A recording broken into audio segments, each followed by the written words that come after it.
A Less Than Royal Narcissist. Part 19. The Queen's Response. Following on from the extensively viewed and much discussed interview between the Duke and Duchess of Sussex and Oprah Winfrey, a response has come from Buckingham Palace on behalf of Her Majesty the Queen, providing a response to what has come to light. Many people have asked me, in light of this response, how would that be received by Meghan Markle when viewed through the lens of her unaware narcissism? And I am pleased, of course, to provide further insight in that regard. This is the purpose of this series, and occasionally people suggest, HG, are you obsessed with Meghan Markle? Not in the slightest. I actually find her to be quite a dull individual, but she is a fantastic example when it comes to providing an analysis because of her level of prominence in the world. Many of you know that I put various prominent individuals under the Tudor scope: Harvey Weinstein, Kevin Spacey, Oscar Pistorius, Shia LaBeouf, Amber Heard, Taylor Swift, amongst others.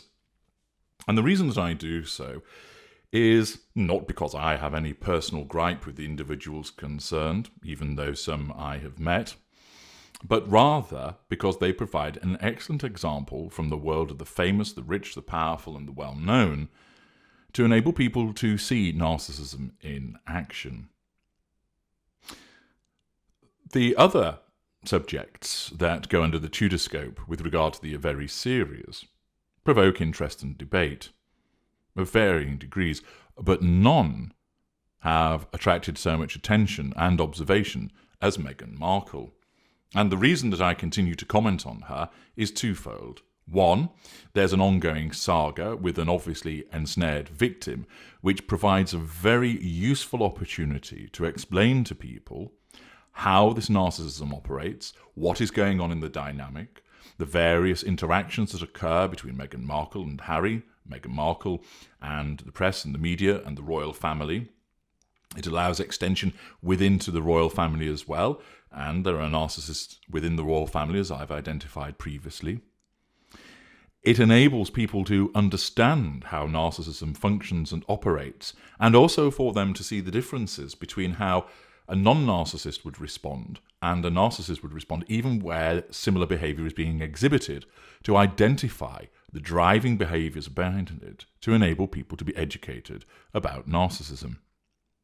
Our kind are everywhere, and we are overrepresented in the ranks of the powerful, the famous, the wealthy, and the notorious. And it shows that the greatest number of hits that appertain to Meghan Markle means that people are very much interested in reading and listening about her. Hence, she's an obvious example to keep using. If nobody was interested, I would choose somebody else. So, if anything, it's everybody else's interest appertaining to Meghan Markle, which is the reason why I continue to provide this information, and because it's a fluid and ongoing situation that is reported on, discussed, and gives you an excellent example to understand the dynamic of what is occurring. And it is interesting to note that many people do approach it in an open-minded way, either those saying, yes, it's confirmed my suspicions, or there's something about her that I couldn't quite put my finger on, and now this explains it. There are others who are disappointed. I recall particularly one of my readers explaining that she felt that as a woman who identifies as being a woman of colour, they felt that one of their kind had finally made it into the rarefied atmosphere of the British aristocracy and was disappointed but accepted that the individual concerned is a narcissist. And she, a long-standing reader of mine, approached that in an open-minded way. It's interesting to see the knee-jerk responses of those that can't see it, and it's understandable why that is. But what is interesting is they never actually digest the material I suspect many of them don't even actually listen to what's being explained to them. They immediately play the race card, which is disingenuous, incorrect, and makes them look rather stupid. It shows in the comments which occur.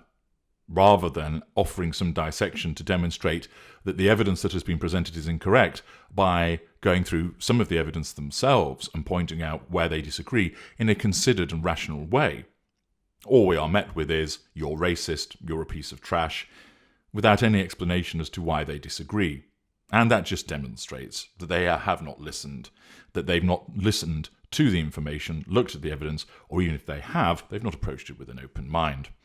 And that is unfortunate because they're missing out on an opportunity to gain a greater understanding. And this is what this is all about. But ultimately, I care not for their comments. They're just a little dollop of negative fuel for me and have me amused as they kick and scream and beat their tiny fists against my edifice in order to try and make me feel bad. You don't. So, with all of that stated, and by way of an update as to the rationale and reasons why Ms. Markle finds herself repeatedly under the Tudor scope, and it's interesting to see the debate and discussions and insight that people offer in the comments, so thank you very much for those observations. It's very rewarding to see how people understand it and grasp it, and also in terms of enabling them to understand more about the dynamics that they have experienced. It isn't the case of running away with wild conspiracy theories about whether there really is a second baby and whether Archie is their baby and so forth. Let's not get into the realms of the fantastic, but keep it on the evidence and see through the prism of narcissism. That's the appropriate way. It, of course, also provides with an opportunity to look at other people within the whole of this saga. Other people in the royal family, to pass comment upon them, as I have done, for example, with regard to Prince Charles, and also, for instance, with Meghan Markle's family. Her father, for instance. I noted in the comments that someone referenced that apparently he's part of the CIA. Well, you learn something new every day, don't you? Of course, he's a narcissist, and that's where the genetic predisposition has come from. But, with all of that said, let's get to Her Majesty's statement. The statement stated as follows: "The whole family is saddened to learn the full extent of how challenging the last few years have been for Harry and Meghan." Now, understand, the Queen is not a narcissist, and therefore she exhibits emotional empathy. Of course, because of the role that she adopts, her emotional empathy will be dampened down in certain circumstances, in a similar way to perhaps where a judge might dampen down their emotional empathy for professional reasons, or a police officer might do so, or a doctor. Think about it. A doctor, and of course many narcissists find themselves as doctors, but a non-narcissist doctor who exhibits emotional empathy has to dampen it down in the circumstances to be professional and get on with the job. If your doctor got upset for you looking at your injuries and delayed in giving you the treatment that you required, there'd be a problem. And therefore there are circumstances where empaths and normal people, both of whom exhibit emotional empathy, have to dampen that down for the purposes of professionalism and the discharge of a role. A common example of this is within the workplace, where an individual might be known as a bit of a ball breaker in the workplace, and then outside of it is seen as a very pleasant, empathic, kind individual. That person is able, because of the application of the external stressor of their workplace, that their emotional empathy is dampened down, and they operate its business, not personal, not in the ruthless way that a narcissist would do so, and they will exhibit emotional empathy at appropriate junctures because it's not completely extinguished, but it isn't on display all of the time in the way that it might be away from that particular compartmentalized situation. So here, the Queen, exhibiting emotional empathy, explains that the whole family is saddened to learn the full extent of how challenging the last few years have been for Harry and Meghan. Now, there will be members of the royal family who may express sadness, but of course they're narcissists, and therefore they think that they're sad, but they're actually not. And from the Queen's point of view, however, she will be saddened to learn of this. Harry is her grandson, and she has always exhibited both towards him and his wife courtesy, kindness, and affection. And therefore that statement is made with emotional empathy. Of course, the provision of that will provide Meghan Markle with a little bit of fuel, because it is expressing compassion, sadness for their circumstances, and is providing a degree of agreement with regard to the fact that they have found it challenging, and therefore provides validation. The statement, of course, is in writing, which means that the amount of fuel is not significant, and it's coming from a non-intimate secondary source, because the Queen is a member of family, and therefore the potency of it is moderate.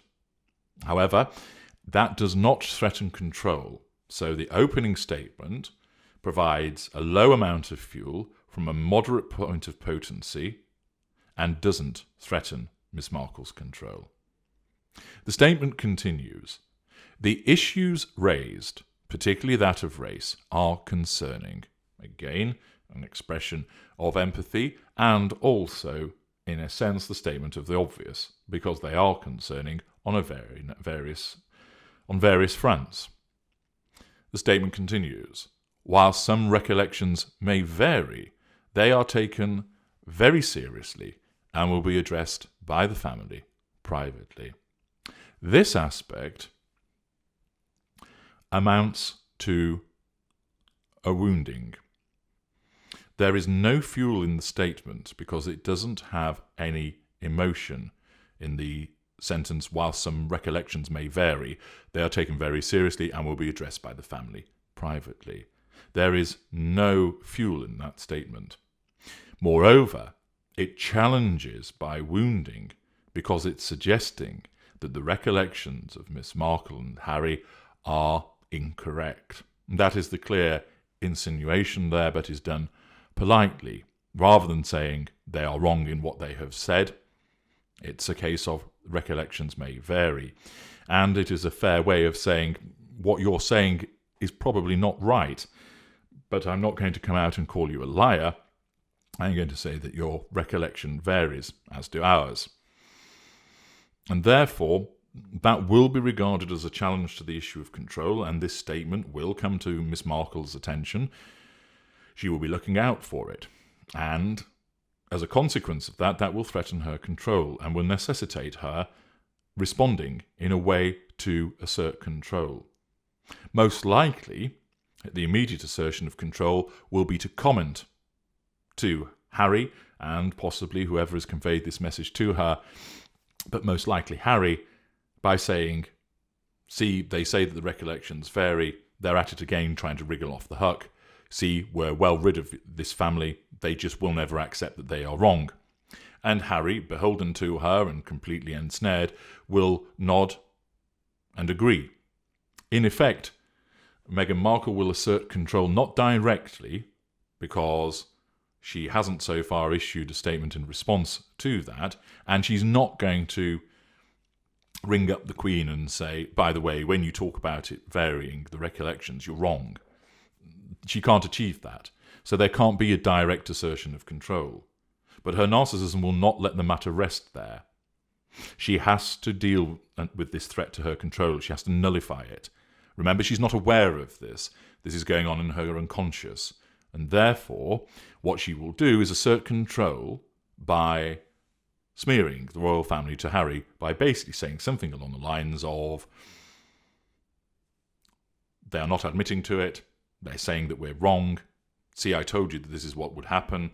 Words to that effect. "I can't believe that they won't accept it. We're better off and away from them. You see why it's so important for us no longer be around them," etc. And Harry, of course, will agree. He'll agree because he, as at this juncture, can't see what's really going on because of his emotional thinking. His observations are clouded. He doesn't know what he's dealing with. He doesn't know that he's being manipulated. He doesn't know that his family are being smeared in the way that they are and the reasons for it. And he also will hold a similar view because of because of two factors. First, the long-standing wound, if you will, that he has as a consequence of what happened to Diana, his mother, and moreover, he will have been repeatedly subjected, like a stuck record, to a mantra of how unsupporting the royal family are, how unhelpful they've been, how hostile they've been, and it will have been issued towards him on a near daily basis by his wife, so that in effect he comes to accept that as the narrative. And also, his emotional thinking will do so because it's the path, of course, it's the path of least resistance for him. If he were to try and argue the toss, and I dare say he probably did in the early stages of the relationship where criticisms manifested, but now, cowed, ensnared, entrapped, and held in place, he will just go along with what she says, in part because he believes it, and in part because it's anything for a quiet life.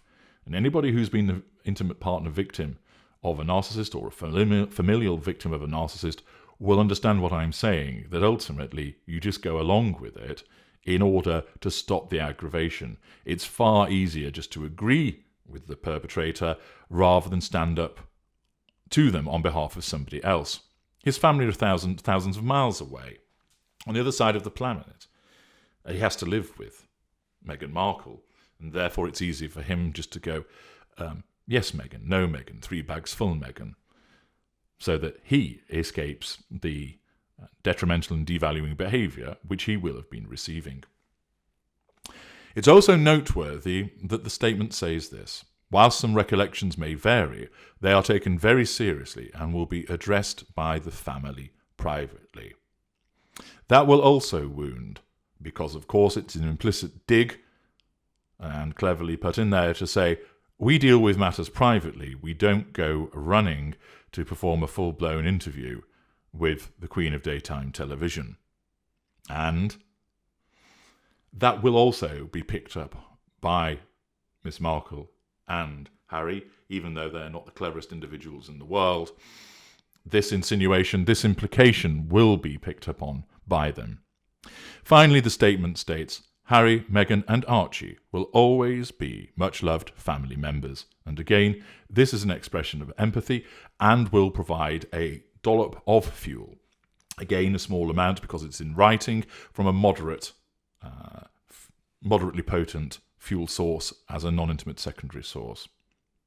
The statement is short.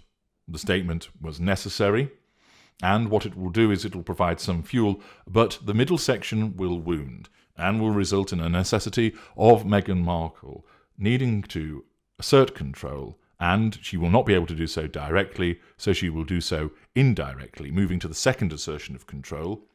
And for those of you that are familiar with my work, you'll know that there are 3 assertions of control: direct, indirect, and withdrawal. And her narcissism will instinctively guide her towards the indirect assertion of control, smearing and triangulation. And then, having said what she said and got Harry's agreement, that will then mean that the narcissism feels that it's under control and she'll move on to the next thing.